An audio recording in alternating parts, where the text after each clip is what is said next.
राम राम।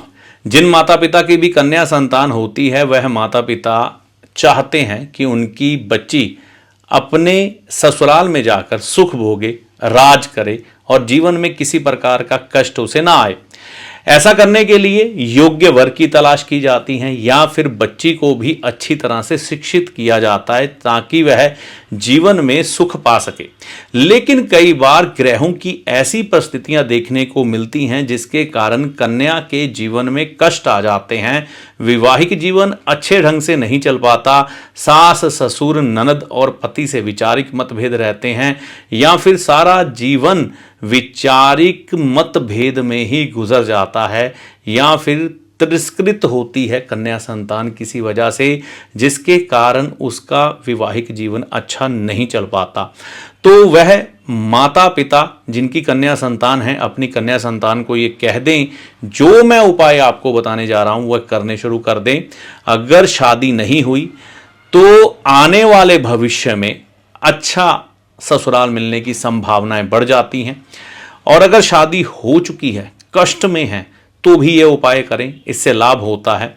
और अगर फिर भी आनंद में है, किसी तरह का कष्ट नहीं है अपने पति के घर में, फिर भी ये उपाय करें ताकि ससुराल में और सुख बढ़ सके। करना क्या है ये समझते हैं। देखिए, सबसे पहले हमें ये समझना है कि जिस घर में भी ईश्वर की पूजा पाठ होती है, ईश्वर का नाम लिया जाता है, उस वधू के द्वारा उस घर में कष्ट कम आते हैं। हो सकता है परिस्थितियां आपको अनुकूल ना मिले, आपके पूजा पाठ करने पर भी कई बार उंगली उठाई जाए, लेकिन आप रुकिएगा नहीं। आपने एक काम करना है, बृहस्पतिवार के दिन कम से कम चने की दाल धर्म स्थान में दान करते रहना है, लगातार रुकेंगे नहीं, सुबह 8 बजे से पहले पहले, ठीक है जी। उसके बाद दूसरा उपाय करना है चंद्रमा का। चंद्रमा का उपाय क्यों करना है? क्योंकि चंद्रमा सुख शांति के प्रतीक है। अब क्या चाहिए? प्रत्येक व्यक्ति को अपने जीवन में सुख शांति ही चाहिए।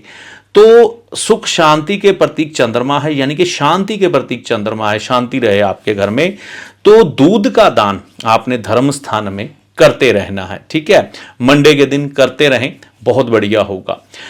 और अगला जो दान है वह ये है कि आपको ससुराल से सुख मिले, यानी कि सास और ससुर और ससुराल जिस तरह से भी बन रहा हो वह राहु का प्रतीक होता है। तो राहु को खुश करने के लिए जो भी आपको गरीब व्यक्ति मिले, है ना, गरीब व्यक्ति मिले, जरूरतमंद हो, उसको कुछ ना कुछ मदद या दान पुण्य कर सकते हैं।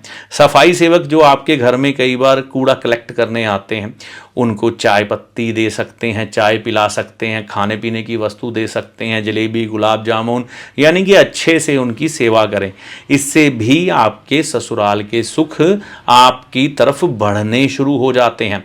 इसके अलावा शनि ग्रह को जरूर अच्छा रखना चाहिए, क्योंकि शनि दुखों के कारक हैं। अगर हम शनि को खुश नहीं करते ना, तो भी ससुराल के सुख कई बार खराब होते हुए देखे हैं। तो शनि ग्रह को अच्छा करने के लिए क्या करना है? काली गाय की सेवा। आप शुक्रवार के दिन काली गाय को कभी कभी हरा चारा डालें। ये सभी उपाय ससुराल में बेटी सुखी रहे, खुश रहे, उसके लिए है। और देखिए, जब भी बेटी बहू बनती है, यानी कि शुक्र बन जाती है, तो हमेशा बुध का उपाय भी बहुत जरूरी है। क्योंकि बात क्या होती है, ननद में कई बार बहू और ननद में कई बार गड़बड़ हो जाती है, ठीक है ना। भाभी की ननद के साथ किसी तरह से गड़बड़ हो जाती है, तो माता दुर्गा को नारियल चढ़ाते रहें, छोटी कंजकों को कुछ ना कुछ धनराशि गिफ्ट देके उनके पांव हाथ लगाते रहें। तो ये उपाय अगर आप निरंतर करते हैं ना, तो आपकी बेटी, यानी कि करती है, जो भी बेटी करती है वो सुखी हो जाएगी। अब कई बेटियां ऐसी परिस्थिति में फंसी हैं कि वो उपाय कर ही नहीं सकती चाहकर भी, तो उनके माता पिता उनके लिए ये उपाय कर सकते हैं। अगर खुद को समय मिल जाए तो सबसे बढ़िया, नहीं तो माता पिता से करवा सकते हैं। तो ये उपाय कुछ समय के लिए नहीं, कुछ लंबे समय के लिए दोहराने हैं। क्योंकि कई बार कोई दवा होती है, हम खाते हैं, झट से आराम आ जाता है, लेकिन कुछ दवाएं लंबे समय तक खानी पड़ती है। इसी तरह से कोई ग्रह होते हैं झट से मान जाते हैं, कुछ ग्रहों को जिद्दी होते हैं, वो थोड़े लंबे समय तक मनाना। देखिए, जिनका बृहस्पति उच्च का है वह चने की दाल का दान नहीं करेंगे। जिनके चंद्रमा छठे या 8वें भाव में है वो दूध का दान नहीं करेंगे, ये याद रखिएगा। बाकी उपाय आप कर सकते हैं, साधारणतः सभी सामान्य तौर पर ये उपाय कर सकते हैं। अगर आपको ये बात समझ नहीं आई तो किसी विद्वान ज्योतिषी से जान लीजिएगा। इस वीडियो में दी गई जानकारी का लाभ माता रानी की कृपा से आपको होगा। जय माता दी।